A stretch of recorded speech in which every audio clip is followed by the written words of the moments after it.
할렐루야. 오늘도 하나님의 크신 은혜와 축복이 함께 하시길 주님의 이름으로 축원합니다. 야곱은 베들에서 떠나서 베들레헴 가까이 가게 되었습니다. 16절에 볼 것 같으면 그들이 베들에서 길을 떠나 에브라스에 이르기까지 얼마간 거리를 둔 곳에서 라헬이 해산하게 되어 심히 고생하여 그가 난산할 즈음에 산파가 그에게 이르되 두려워하지 말라. 지금 내가 또 등남하느니라 하며 그가 죽게 되어 그의 혼이 떠나려 할 때 아들의 이름을 베논이라 불렀으나 그의 아버지는 그를 베냐민이라 불렀더라. 베들에서 떠나서 베들레헴 가까운 에브라스라는 곳에 이르렀을 때에 라헬이 그렇게 원하던 아들을 출산하는데 난산을 하게 되었습니다. 그때 산파가 이르되 힘내라, 아들이다, 이렇게 이야기를 하죠. 그러나 라헬은 죽게 되고 죽으면서 그 아들의 이름을 베논이 슬픔의 아들이다 이름을 지었지만은 야곱은 베냐민 행복의 아들이다 라고 이름을 바꾸죠. 베들에서 하나님을 만나고 난 다음에 그렇게 사랑하던 라헬이 죽게 된 것이고 그 라헬이 죽음으로 인해서 이제 야곱은 어떠한 삶을 살아야 되느냐, 가장 사랑했던 여인을 보내고 새로운 생명을 얻게 된 것이죠. 사랑하는 자를 묻고 새로운 생명을 얻은 것, 그것이 바로 우리의 구원과 같은 것입니다. 주님이 우리를 사랑하심으로 죽고 우리로 하여금 새로운 생명을 얻게 하신 그 은혜를 생각하게 하는 것이죠.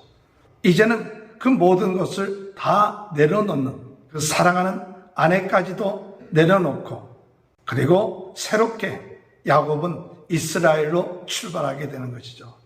라헬이 죽은 사건을 통하여서 야곱은 오직 하나님만을 의지하고 하나님만이 축복이 된다는 새로운 인생을 출발하게 된 것이죠. 20절에 볼 것 같으면 야곱이 라헬의 묘에 비를 세웠더니 지금까지 라헬의 묘비가 일컬더라. 21절에 보면 이스라엘이 다시 길을 떠나 에델망대를 지나 장막을 쳤더라. 20절에는 야곱이라 그랬고 21절에는 이스라엘이라 그랬습니다.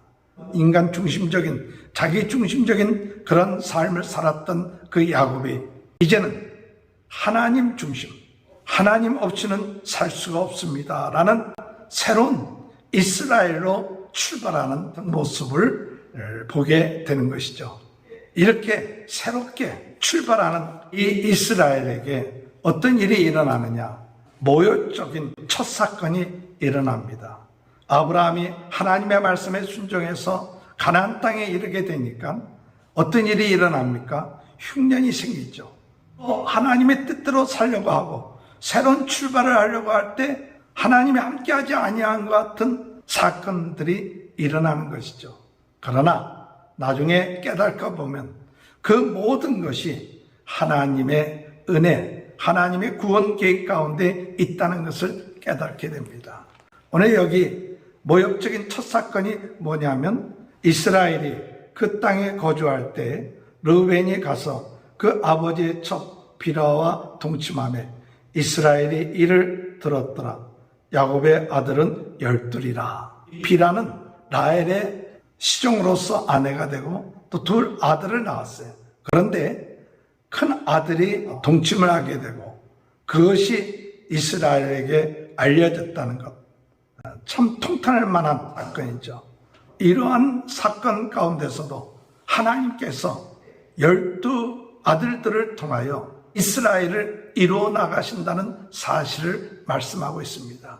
오늘 여러분 야곱의 가정을 볼 것 같으면 르우벤은 이와 같은 잘못을 범했고 시몬과 레위는 살인을 범하기도 하고 편에 있기도 하고 인간적으로는 어려운 그런 삶 가운데 있었지만 하나님은 신실하게 하나님의 구원의 역사를 이 12가정을 통하여서 하나의 공동체를 이루어 나가는 귀한 은혜의 은혜가 있다는 사실입니다. 이것은 우리에게 어떤 소망을 주느냐? 그것은 하나님의 구원의 역사는 우리의 인간의 됨됨이에 의해서 구원되어지는 것이 아니라 하나님의 신실하신 그 구원의 약속에 의해서 이루어지고 있다는 사실을 우리는 깨닫고 거기에 소망을 갖고 나가는 인생이 복된 인생이 된다는 사실입니다. 그래서 처음으로 12아들들에 기록되어 있습니다. 그래서 23절 레아의 아들들은 야곱의 장자 르벤과 그 다음 시몬과 레위와 유다와 이사갈과 스불론이요, 라헬의 아들들은 요셉과 베냐민이요, 라헬의 여종 비라의 아들들은 단과 납달이요, 레아의 여종 실바의 아들들은 갓과 아셀이니 이들은 야곱의 아들들이요 바다 아람에서 그에게 낳은 자더라.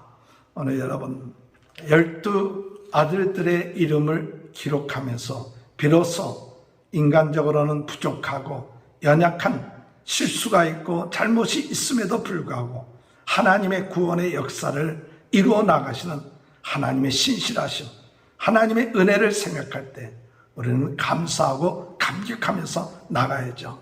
내가 어떤 자격이 있기 때문에, 어떤 능력이 있기 때문에 구원받은 것이 아니라 하나님의 약속과 하나님의 그 은혜, 하나님의 신실하심, 그 하나님의 사랑 때문에 우리가 구원받음으로 인하여 더욱더 감사하고 더욱 하나님 앞에 충성하고 하나님께 영광을 돌리면서 살아가는 것이 구원받은 자, 복된 인생인 줄 믿습니다.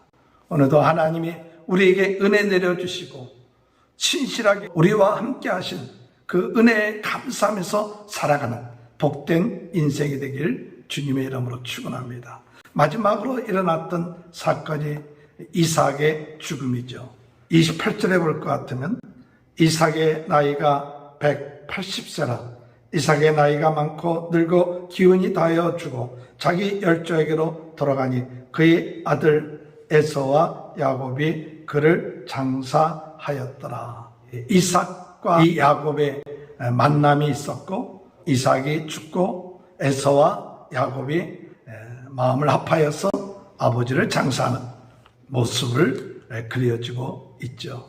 우리 인생에 있어서 여러 가지 어려움이 있고 또 죽음도 있고 또한 실수도 있지만 그러나 하나님은 지금도 살아계십니다.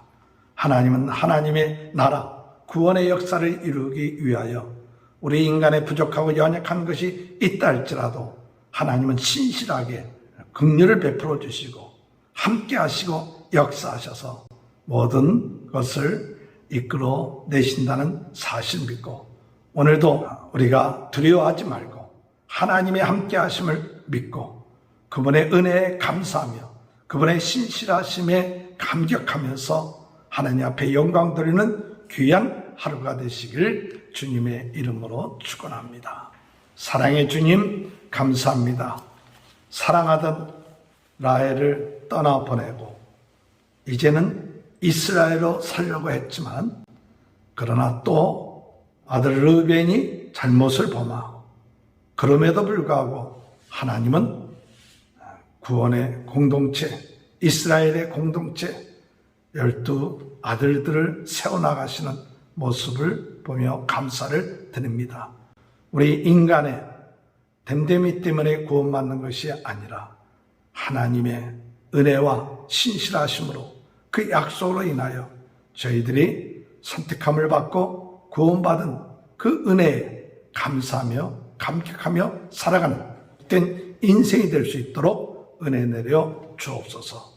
코로나로 인하여 어려움을 당하고 있는 모든 분들 하나님 회복시켜 주시고 우리 모든 성도님들 또 유튜브로 같이 예배드리는 모든 분들에게 오늘도 그의 가정과 자녀들과 그의 사업에 축복하여 주시고 모든 질병들로부터 치유되게 하시고 강건케 하시고 승리케 하여 주옵소서. 지금은 우리 주 예수 그리스도의 은혜와 하나님 아버지 극전하신 사랑하심과 성령의 감동 감화 내주 교통하신 역사가 우리의 인생이 오직 하나님만을 의지하고 하나님을 바라보면서 나아가는 귀한 축복이 지금부터 영원토록 함께하여 주시옵기를 간절히 축원합니다. 아멘.